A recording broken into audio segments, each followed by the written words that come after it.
इथे जी मंडळी मग प्रवेशासाठी वरती येते थोडं आपण नंतर प्रवेश घेणार आहोत. सगळ्यांचा आहे इन्कमिंग सगळीकडे सुरू आहे. शिवसेना उद्धव बाळासाहेब ठाकरे पक्षामध्ये संपूर्ण महाराष्ट्रातून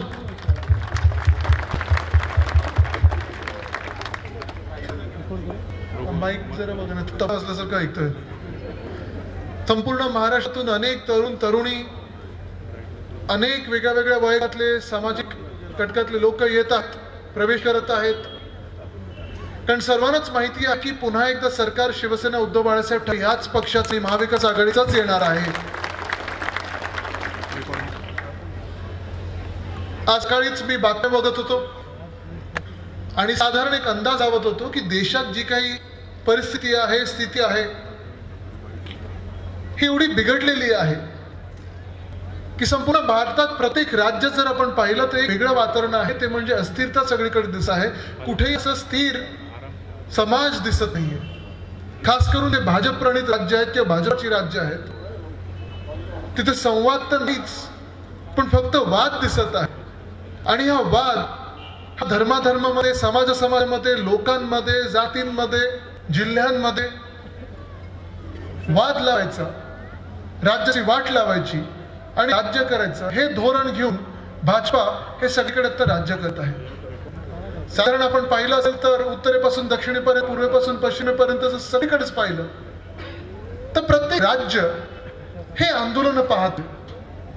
साधी उदाहरणं घेतली मला माहिती आहे किती मीडियामध्ये दाखवलं जातं किंवा आपण किती बातम्यांमध्ये बघत असतो पण सगळ्यांचे व्हॉट्सअपवर असेल सगळ्यांच्या सोशल मीडियावर असेल तुम्ही प्रत्येकाने पाहिलं असेल की गेल्या एका महिन्यामध्ये लडाखमध्ये खूप मोठं आंदोलन हे तिकडे स्थानिक जनतेने छेडलेलं आहे.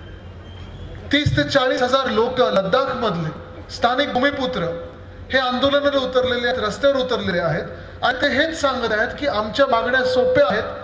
आम्हाला आमचं राज्य परत द्या. 370 कलम जेव्हा काढलं 5 वर्षापूर्वी आपण पण त्याला पाठिंबा दिला होता. जम्मू काश्मीर आणि लडाखची विभागणी झाली होती.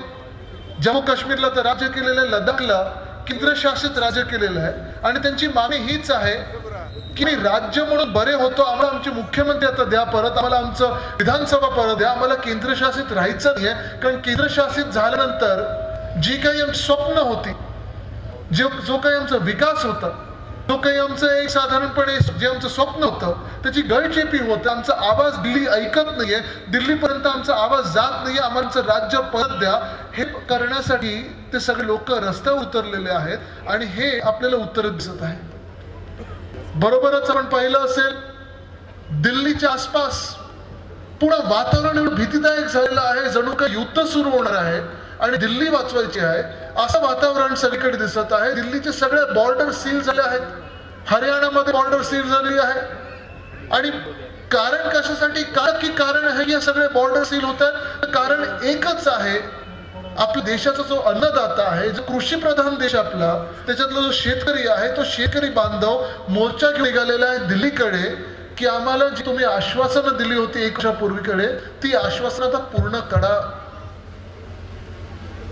पण न विचार करता आश्वासनं पूर्ण न करता काही मागण्या पूर्ण न करता जे सरकार चाललं होतं की चला खोटं बोललं रेटून बोललंय काय लोक समजातील पटून जातील आपण भांडणं अजून लावूया जातींमध्ये लावूया धर्मांमध्ये लावूया वादविवादामध्ये देश व्यस्त राहील आणि आपल्या जे काही खोट बोलणं जे आहे ते पकडलं जाणार नाही हे जे केंद्र सरकारला वाटत ते खोटं ठरलं. आणि पंजाब मधले असतील हरियाणामधले असतील उत्तर भारतातले प्रत्येक शेतकरी आता चाललेला दिल्लीवर मोर्चा घेऊन. मला माहित नाही ते शेतकरी बांधव किती आले आपण शहरी भागात आहोत आज पण जर कोणी शेतकरी असेल तर हात जरा करून दाखवा मला. आहेत शेतकरी बांधव आले तिथे महिला आहेत पुरुष आहेत आणि मागण्या ह्या सोप्या आहेत. मला तुम्ही सांगा तुम्ही जर मोर्चा घेऊन आंदोलन करत मुंबईकडे गेलात तुमची अपेक्षा काय असेल. सध्याचे जे सरकार आहे त्यांनी लाठीमार करावा की तुमचं ऐकून घ्यावं काय अपेक्षा असायला पाहिजे. ऐकून घ्यायला तुमची अपेक्षा काय असेल की तुमचं ऐकून घ्यायचं की अश्रुधूर सोडायचं तुमच्यावर काय अपेक्षा असेल. ऐकून घ्यायचं कारण मागण्या आपल्याला असतात. आपण शेतकरी बांधव आहात आपण शेतकरी आहात सगळे आपण काही जग वेगळं मागत नाही आपण काही वेगळं राज्य मागत नाही आहात. आपली आंदोलनं ही शांततेत असतात. कुठेही तुम्ही दगड करत नाही तुम्ही काही वेगळं करत नाही. पण हेच आहे माझं की आज शेतकरी जेव्हा दिल्लीकडे चाललेला आहे, दिल्लीकडे मोर्चा घेऊन चाललेला आहे, त्यांच्या समोर रस्त्यामध्ये एवढे एवढे मोठे खिळे ठेवलेले आहेत. खिळे कमी पडतात तर 4-4 त्या बार्ब्ड वायर्स लावून ज्याला खिळे असतात ते कमी पडतात, तर कॉन्क्रीटचे मोठे ब्लॉक लावले. 3 की 4 किलोमीटर हे सगळे रस्ते बंद ठेवलेले आहेत. आणि आज मी पाहिली बातमी की ड्रोन, जिथून आता फोटोग्राफीचा ड्रोन जे तुमच्या डोक्यावर दिसतं ना इथे, या अशा ड्रोन मधून अश्रुधूर कांड्या सोडतात. क्या निर्लज्जपणा! आपण कोणाविरुद्ध युद्ध छेडत आहोत?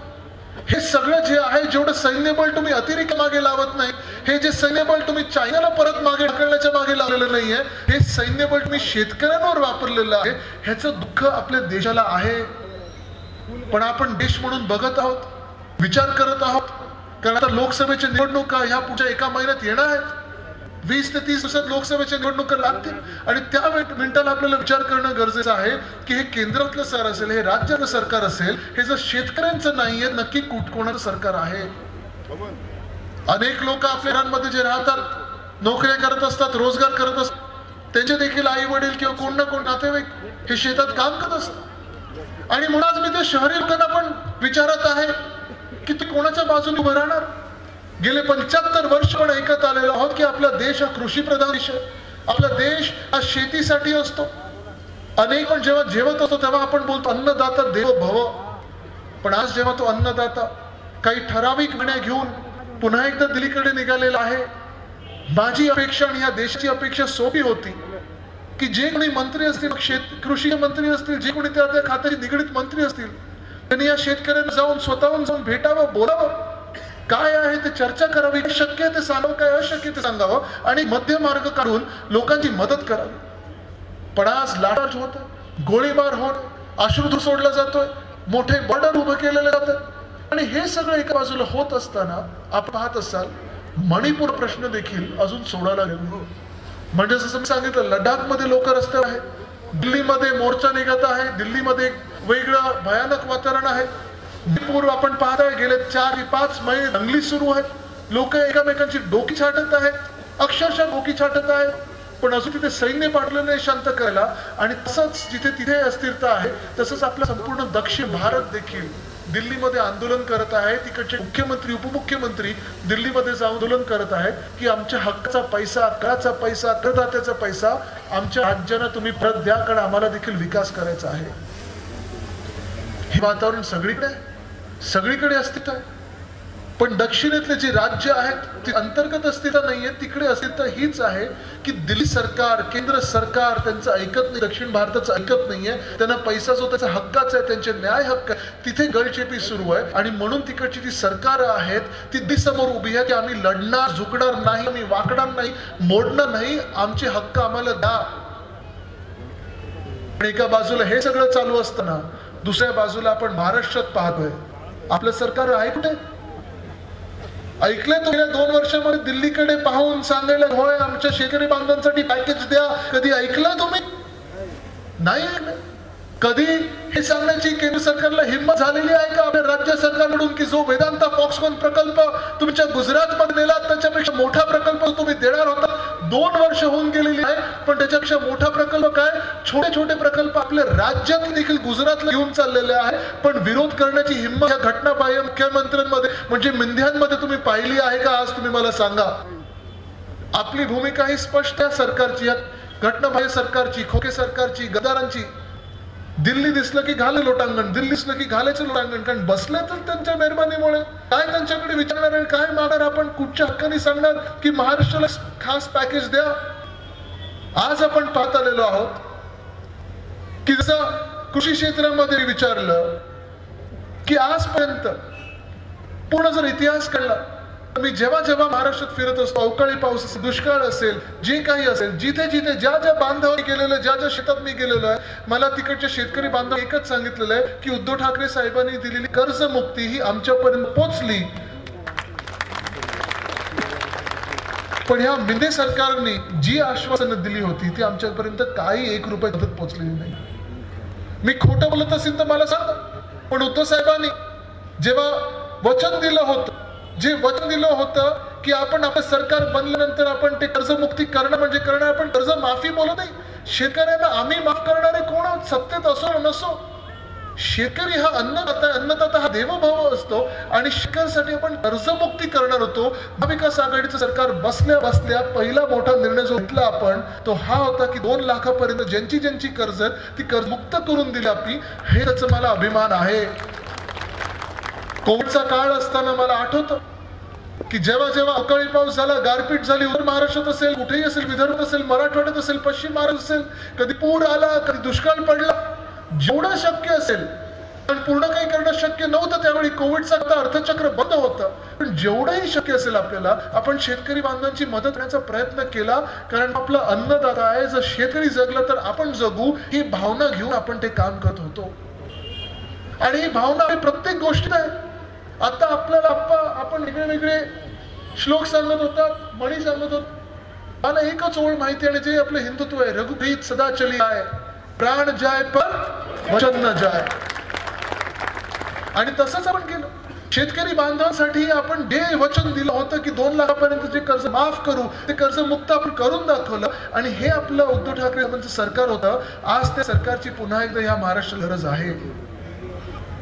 कारण मी जिथे जिथे जातो, मी पुन्हा एक आपलं सवाल करीन, जे शेतकरी बांधव इथे आले, मी तुम्हाला परत एकदा विचारेन, तुम्ही मला सांगा की तुमची पुढची जी पिढी आहे, तुम्हाला वाटतं का असं की तुमच्या पुढच्या पिढीने शेती करावी, शेती कृषी क्षेत्र तेव्हा कोणाला वाटतं? वाटत नसेल तर सांगा की तुम्हाला वाटतं कृषी क्षेत्र तुमच्या पुढच्या पिढीने यावं. अजून तरी कोणाचंही उत्तर मला हो म्हणून आलेलं नाहीये. का नाही सांगता तुम्ही?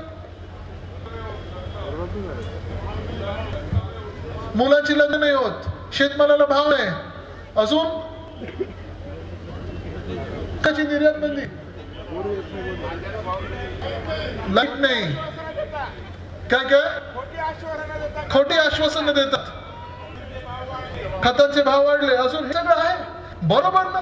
मग हे जर तुम्हाला तुमची पुढची पिढी म्हणजे माझ्या वयातली मुलं मुली जी असतील ते तुम्हाला तुमच्या शेतीत नसतील आणायची, कृषी क्षेत्रात नसतील आणायची, तर साहजिक आहे की तुम्ही पाठवणार कुठे त्यांना? शहरांकडे. पण आज शहरांमध्ये तुम्ही मला सांगा, जेव्हा शहरांकडे आपण पाहतो की MIDC मध्ये एखादा नवीन रोजगार येईल, नोकरी मिळेल, नवा उद्योग येईल, गेल्या 2 वर्ष काळामध्ये या घटनाबाह्य सरकारच्या काळामध्ये तुम्ही मला सांगा, एक तरी नवा उद्योग तुम्ही ह्या राज्यात येताना ऐकलाय का? एक तरी नवा उद्योग ऐकलाय का? नाही ऐकलाय. एकच उद्योग धंदा या राज्य सरकारला राहिलेला आहे की पक्ष फोडा, परिवार फोडा, परिवार फोडा, पक्ष फोडा, धमक्या द्या, लोकांना हैराण करा. पण एक सुद्धा नवा उद्योग, खऱ्या अर्थाने जो उद्योग म्हणून आपण मानू शकू तसा एक सुद्धा नवा उद्योग आपल्याला ह्या गेल्या 2 वर्षात आलेला नाही. डबल इंजिनचं सरकार काय, ट्रिपल इंजिनचं सरकार काय, मुळात इकडचं सगळंच फेल झालेलं इंजिन आहे. कुठचं इंजिन घेऊन आपण उडत आहोत हे मला माहिती नाही.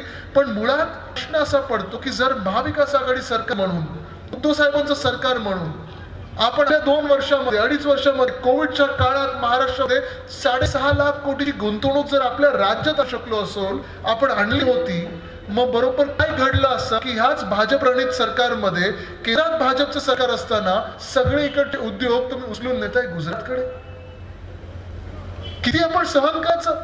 अन्याय अन्याय अन्याय ह्या महाराष्ट्राने सहन तरी किती करायचा? नक्की का म्हणून आपण ह्या महाराष्ट्र जगत आहोत? हे जे काही चाललेलं आहे मला मान्य आहे की नाही? आज मी तुम्हाला हा प्रश्न विचारायला आलेलो. वेदांता फॉक्स बद्दल सर्व ठिकाणी मी बोलत असतो, कारण मला एवढा तो घाव झालेला आहे, एवढा वार माझ्या मनावर झालेला आहे वेदांता फॉक्सकॉनचा. कारण वेदांता फॉक्सकॉन ती कंपनी आपण आणण्यासाठी मी प्रयत्न केले, देसाई साहेबांनी प्रयत्न केले, स्वतः उद्धव साहेबांनी प्रयत्न केले. 1 लाख तरुण मुला मुलींना आपल्या महाराष्ट्रामध्ये रोजगार मिळाला असता अशी ही वेदांता फॉक्सकॉनची कंपनी 100% आपण आपल्या राज्यात आणणार होतो.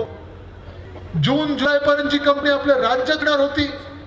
काय असं झालं की गद्दारांनी सर आपलं पाडलं, भाजपचं खोके सरकार आपल्या राज्यात बसलं?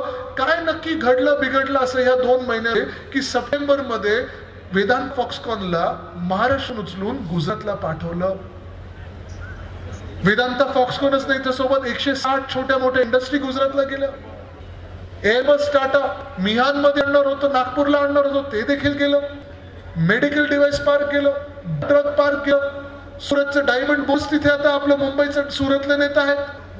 एवढंच का, आपली वर्ल्ड कपची फायनल, क्रिकेट वर्ल्ड कपची फायनल ती पण नेली. मला तुम्ही सांगा इथे किती लोक क्रिकेट बघतात?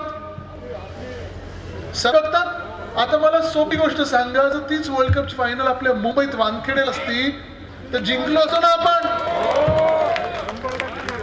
मग का हारलो आपण तिथे? हे जनता बोलत आहे, मी बोलत नाहीये. पण हेच दुःख माझं आहे की जे सगळं काही चांगलं आपण आपल्या राज्यात आणत होतो ते आपण पाहतोय की गुजरातकडे चाललेलं आहे. माझी भीती हीच आहे की आता पुढचं ह्यांचा विचार आहे की मंत्रालय जे आहे मुंबई मधलं ते पण मला वाटतं हे अहमदाबाद किंवा सुरतला नेऊन येतील. आज मला तुम्ही सांगा, आपण हे त्यांना करून देणार आहात की नाही? आपण त्यांना आडवे जाणार आहात की नाही? कारण आपण महाराष्ट्र म्हणून आता विचार करणं गरजेचं आहे. आज असं मी सांगितलं, प्रत्येक समाजातला घटक हा नाराज आहे, त्रस्त आहे, हैराण आहे. शेतकरी बांधव तर आहेच, तरुण तर पण पाहताय बेहाल झालेला आहे, सगळीकडे नोकऱ्यांसाठी फिरत आहे. नोकर भरती म्हणजे जर आपल्याला प्रायव्हेट इंडस्ट्रीमध्ये सगळीकडे एक कॉन्ट्रॅक्टची पद्धत आलीच आहे. फिक्स टर्म एम्प्लॉयमेंट काय, कॉन्ट्रॅक्ट लेबर काय, मालकाला तेव्हा ठेवला, मालकाला पाहिजे तेव्हा भेटला. हे कामगार कायदे केंद्र सरकार बदलणार आणि आपल्या देशासाठी घातक होत जाणार आहे. अग्निवीर कॉन्ट्रॅक्टर आर्मी बनवत आहेत. पण हे सगळं एका बाजूला होत असताना दुसऱ्या बाजूला आपण पाहत असाल नोकरतीचा जो प्रश्न आहे तो खूप मोठा आणि वाढत चाललेला आहे. पोलीस भरतीसाठी असेल, तलाठी भरतीसाठी अनेक वेगळ्या काही भरत्या निघतात, पेपर फोडले जातात, वाटप त्याचा होऊन जातो आणि मग कोणतरी भलताच स्टॉपर निघतो. पेपर फोडलेल्या मला अटक होते, अटकेतून तो 3 महिन्यात बाहेर पडतो, पुढच्या वर्षी पण पेपर फोडतो, तिसऱ्या वर्षी पण पेपर फोडतो. तलाठी भरतीचं मला माहित नाही किती लोकांनी तुम्ही ऐकलं, पण ज्याला 200 मार्क मिळायला पाहिजे होते टॉप मार्क म्हणून, त्याला 214 मार्क मिळाले. आज मी तुम्हाला आणि या सगळ्या महाराष्ट्राच्या तरुणांना वचन देतो, आदित्य उद्धव ठाकरे म्हणून, आदित्य रश्मी उद्धव ठाकरे म्हणून, की ज्या मिनिटाला आपलं सरकार बनेल तेव्हा आपण हा कायदा आणू की जो कोणी पेपर फोडेल आपल्या नोकरतीचा, या देशाच्या सर्वात कडक कायद्यापेक्षा जास्ती कडक कायदा केल्याशिवाय आपण राहणार नाही. नुकसान आता सहन करायचं नाही. आपण तरुणांना विचार केला पाहिजे की भाजपाकडून मिळतं तरी काय. 2 वर्षापूर्वी जेव्हा शिवसेनेने फोडली, मागच्या वर्षी जेव्हा राष्ट्रवादी काँग्रेस फोडली, ह्या वर्षी आता काँग्रेस फोडत आहे, मागच्या वर्षी पवार परिवारावर फोडलं. हे सगळं करून तुम्हाला नक्की मिळवायचं तरी काय हे तरी सांगा. आज तुम्ही, आज मी भाजपाला विचारत आहे की ह्या सरकारने तुम्ही नक्की मिळवलंय तरी काय? इथे समोर येऊन मला सांगा. जे सरकार बसले आहे, मुख्यमंत्री ना तुमच्या पक्षाचे, स्पीकर तुमच्या पक्षाचे नसायला पाहिजेत, पण तुमच्या पक्ष असल्यासारखे त्या ट्रायब्युनल मध्ये वागलेत. मंत्र्यांमध्ये भाजपचे मंत्री आहेत, त्याच्यातून पण 4 बाहेर घेतलेत, 6 तुमचे ओरिजिनल आहेत. आज जर तुम्ही पाहायला लागलात तर राष्ट्रवादी काँग्रेसचे जे फोडलेले लोक त्यांना तुम्ही मंत्री केलेले, आमच्यातून गद्दार जे फोडलेत त्यांना तुम्ही मंत्री केलेले, भाजपचे जे 10 आहेत त्याच्यातून 6 तुमचे ओरिजिनल आहेत. एक नवा मंत्री तुमच्या पक्षातून झाला नाही, एक नवं मंडळ महामंडळ कुठचं झालेलं नाही. आज कुठच्याही मुंबई महानगरपालिका असो, महानगरपालिका असो, नागपूर असो, पुणे असो, कुठेही तुमची हिंमत झालेली नाहीये महानगरपालिकेची निवडणूक घेण्याची. पण नक्की भाजपच्या कार्यकर्त्याला मिळालं तरी काय? बरोबर आहे, अजून काय काय उचलायला होतं मला माहित नाही. पण परिस्थिती बघा कशी झाली आहे महाराष्ट्रात भाजपची. पहिलं सांगितलं होतं की आम्ही काँग्रेस मुक्त देश करणार, भ्रष्टाचार मुक्त देश करणार, वंशवाद मुक्त देश करणार. आता 3 दिवसात 2 लोक फोडले त्यांनी काँग्रेसमधून आणि 30 दिवसापूर्वी 1 फोडली. त्याच्यातून आज 2 लोकांना राज्यसभेवर पाठवलं. म्हणजे तुम्ही काँग्रेसमधले ज्यांच्यावर आरोप करता, भ्रष्टाचारी लोक, वंशवाद लोक, काँग्रेस तुम्ही अखी तशी उचलून घेता आणि स्वतःचे खासदार बनवता, आमदार बनवता, मंत्री बनवता, महापौर बनवता, नगरसेवक बनवता. भाजपचा कार्यकर्ता जो गेले 20-25 वर्ष लढत होता तुमच्या बाजूला, खांद्याला खांदा, ह्याच लोकांच्या विरोधात आंदोलन करत होता, ह्यांच्यावर आरोप लावलेले आहेत, ह्यांच्याच विरोधात प्रचार केले आहे. मग त्यांचं काय होणार?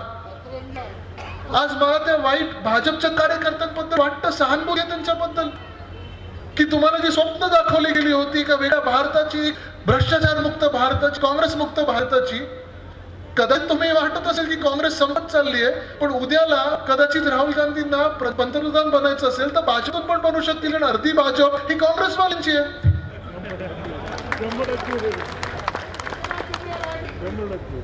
मग नक्की या कार्यकर्त्यांनी तरी जायचं कुठे? आज मी त्यांना पण अपील करायला आलोय की या सोबत्या आपण नवा महाराष्ट्र घडवू.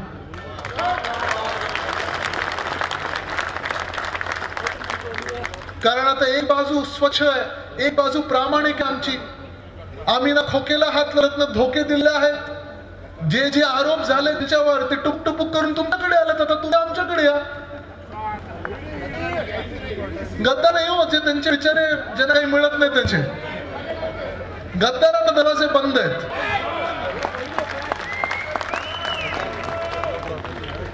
पण आज प्रश्न मी त्या भाजपला जसं करत आहे, असं संपूर्ण महाराष्ट्राला करत आहे की तुम्ही उघड्या डोळ्यांनी बघा, जे राजकारण झालेलं आहे तेवढं गलिच्छ झालेलं आहे की एका काळी जे भाजपचं ब्रीदवाक्य होतं अच्छे दिन आएंगे, 10 वर्षात अच्छे दिन आलेत का? शेतकऱ्यांचे इन्कम डबल झालाय का? गॅस, डिझेल, पेट्रोल, जीडीपी वाढलंय की कमी झालं? वाढलंय. सगळ्यांना बघा, मी सत्य बोलतो.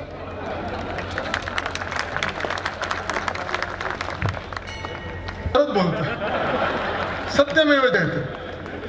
पण आज हीच जी परिस्थिती आहे ना, हे जे मी सांगतोय अच्छे दिन तर येतच नाहीयेत. पण आता भाजपनी टॅगलाईन बदललेली आहे. गेल्या 2 वर्षामध्ये एवढे भ्रष्टाचारी महाराष्ट्राच्या भाजपात घेऊन ठेवलेले आहेत की मला वाटतं कुठेतरी एक वॉशिंग पावडरची ती टॅगलाईन होती, डाग अच्छे है. तसं झालेलं आहे की तुम्ही जेवढा मोठा भ्रष्टाचार करा, तुम्हाला मुख्यमंत्री करू, उपमुख्यमंत्री करू, तुम्हाला अमुक मंत्री, तुम्हाला ह्या मंडळाचा अध्यक्ष करू, पण तुम्ही सर्वसाधारण भाजपचे कार्यकर्ते असाल, संघाचे कार्यकर्ते असाल, तुम्ही मेहनत घेणार असाल तर तुम्हाला भाजपात काही मिळणार नाही. डाग अच्छे है ही टॅगलाईन झालेली. अच्छे दिन आहे, डाग अच्छे आहे. पण आज आम्ही सत्यमेव जयतेसाठी लढत आहोत. आम्ही लढत आहोत ते आमच्या शेतकरी बांधवांचा लढत आहोत, जे त्रस्त हैराण आहेत, ज्यांना एक आशा होती, अपेक्षा होती की किती मोठं पॅकेज आम्हाला मिळेल. भाजपाचं सरकार केंद्रामध्ये आहे, भाजपाचं सरकार आता इथे गद्दारांचं सरकार आहे, भाजप प्रणित आहे, काही ते आम्हाला मिळेल ही आशा घेऊन जे शेतकरी बांधव बसले होते, ज्यांची आशा आपण पाहताय की डोळ्यातच राहिलेली आहे, त्यांचे अश्रू जमिनीवर पडायला लागले. पण पाऊसही पडत नाही, कुठे सुका दुष्काळ, कधी ओळा दुष्काळ. पण पिकाचं काय हा विचार हे सरकार करत नाहीये. मी त्यांच्यासाठी लढायला निघालेलो आहे. तुम्ही मला साथ देणार की नाही? आज मी त्या तरुणांसाठी लढायला निघालेलो आहे, ज्यांना वाटत होतं की महाविकास आघाडीचं सरकार जसं होतं 6 लाख कोटीची गुंतवणूक ठाकरे साहेबांनी आणली, तसं ते खोके सरकार देखील कदाचित 12 कोटीची गुंतवणूक आणेल. पण गुजरात 26 लाख कोटीची गुंतवणूक केली. आपल्या महाराष्ट्रात किती लाख कोटीची गुंतवणूक आली मला माहित नाही, पण एक नवा उद्योग आपल्या राज्यात आलेला आहे. मी त्या तरुणांसाठी लढत आहे, ज्या वाटत होतं की हे डबल इंजिनचं सरकार फेल होण्यापेक्षा माझ्यासाठी काहीतरी करेल. मुख्यमंत्री बोलले होते ना, जेव्हा मी बोललो होतो वेदांत फॉक्सकॉन गेला कुठे? गुजरात. आणि मग मुख्यमंत्री बोलले होते अरे त्याच्यापेक्षा मोठा आणू, मोठा प्रकल्प येईल.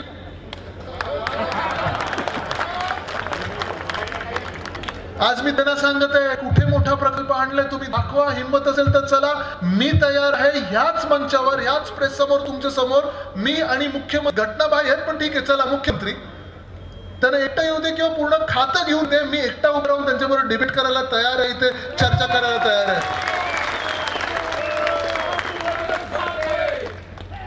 पण त्याच्यावर चर्चा करायला तयार. मी आज त्या तरुणांसाठी लढत आहे ज्यांनी UPSCच्या परीक्षा दिल्या असतील, MPच्या परीक्षा दिल्या असतील, जे 5-5, 6-6 वर्ष अभ्यास करतात, मेहनत करतात, नाशिकला येतात, संभाजीनगरला येतात, धाराशिवला येतात, पुण्याला येतात, स्पर्धा देण्याचा प्रयत्न करतात आणि मग पेपर फुटून जेव्हा त्यांचं ते स्वप्न तुटतं, त्या तरुणांसाठी मी आज लढत आहे. तुम्ही मला साथ आणि ताकद देणार नाही. आज मी ह्या महिलांसाठी लढत आहे ज्यांना वाटत आहे की हे राज्य इथे तुम्ही सुरक्षित आहात की नाही, हा आता मोठा प्रश्न पडायला लागलेला. मुळात मंत्रिमंडळामध्ये असे 2 मंत्री बसलेत, एक अर्थ भयानक आरोप झालेले आहेत, दुसरे टीव्ही समोर, प्रेस समोर घाणेरड्या शिव्या महिला खासदारांना दिलेल्या आहेत. अशा मंत्रिमंडळाकडून तुम्ही काय सुरक्षेची अपेक्षा करणार? आज मी तुम्हाला सवाल इथे करत आहे. मुळात ह्या पक्षांकडून काय अपेक्षा करायची? हे एका बिल्किस बानो नावाच्या बाईचा जेव्हा रेप झाला, त्यांच्यावर अत्याचार करणाऱ्याला यांनी बाहेर काढ जेलमधून, हार घात, स्वागत केलं, निवडणुकीत प्रचार फिरवलं. त्या पक्षाकडून तुम्ही सुरक्षेची काही अपेक्षा करता का? ती बाई बिल्किस बानो कुठच्याही धर्माची असो, कुठच्याही जातीची असो, जातपात धर्म न बघता महिला आणि तिचा सन्मान झालाच पाहिजे आणि तिचा जो अत्याचार करतो त्याला फासावर लटकवलंच पाहिजे. ह्या भूमिकेची शिवसेनेचं हिंदुत्व आहे. मी आज ह्या महिलांसाठी लढत आहे. पण आज महाराष्ट्र ज्या परिस्थितीत चाललेला आहे, विखुरला जात आहे, मी पाहत आहे.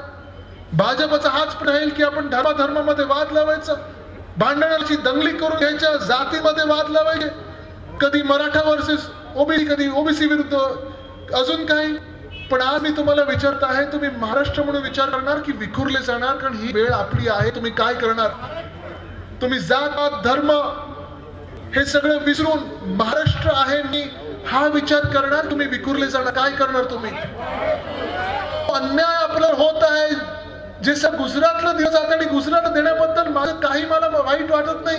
गुजरातला जे मिळालं पाहिजे ते मिळालंच पाहिजे, आसामला जे मिळालं ते मिळालंच पाहिजे, केरळला जे मिळालं पाहिजे मिळालंच पाहिजे. पण जे आपल्या हक्काचं आहे 100% जे महाराष्ट्राचं आहे, जेव्हा तुम्ही ते खेचून नेताना गुलाब, तेव्हा मला दुःख होतं. महाराष्ट्रासाठी मी लढत आहे. तुम्ही विखुरले जाणार की महाराष्ट्र म्हणून लढणार?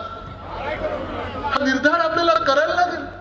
कारण नाशिकमध्ये मी जेव्हा येतो आणि मंत्री म्हणून जेव्हा यायचो, तेव्हा माझी हीच भूमिका असायची की नाशिक एक सुंदर शहर आहे, चांगलं शहर आहे, आपल्याला तसंच पुढे शाश्वतचा विकास करायचा आहे. हे खोके सरकार हे बिल्डर आणेल, कॉन्ट्रॅक्टर आणेल, नको तिथे पूल बांधेल, टनेल बांधेल, झाडं कापतील, तुम्हाला विकासाची खोटी स्वप्न दाखवतील, आपल्याला हद्दपार करतील. ते आपल्याला करू द्यायचं नाहीये. नाशिकचा विकास हा शाश्वतच झाला पाहिजे, चांगलाच झाला पाहिजे आणि इकडच्याच भूमिपुत्रासाठी झाला पाहिजे. मी तुम्हाला खोटं आश्वासन देणार नाही. कारण जसं मी महिलांचं सांगतो, परत सत्य, मी तुम्हाला खोटं आश्वासन देणार नाही. तर आप्पा खासदारांबद्दल सांगत होते, काय मला माहिती काय सांगत होते, पण खासदारांचा पूर्ण प्रवास झालेला आहे. ब्लू प्रिंट आहे, ब्लू फिल्म. जाऊ दे, त्याच्या जास्ती मला बोलायचं आहे. पण अशा वातावरणात जिथे गुंडराज चालू आहे, जिथे राजकीय गुंड फिरत आहेत, चिंधीवर फिरत आहेत, जिथे राजकीय गुंड महिलांना हैराण करतात, पुरुषांना हैराण करत आहेत, जिथे शूट आउट होत, तुम्ही मला सांगा तुमचे मुलं मुली ह्या महाराष्ट्रात सुरक्षित राहणार का? आणि म्हणून उत्तर ह्या सर्वाला एकच आहे, सुसंस्कृत नेतृत्व, कुटुंब प्रमुख उद्धव बाळासाहेब ठाकरे हेच आपलं उत्तर आहे.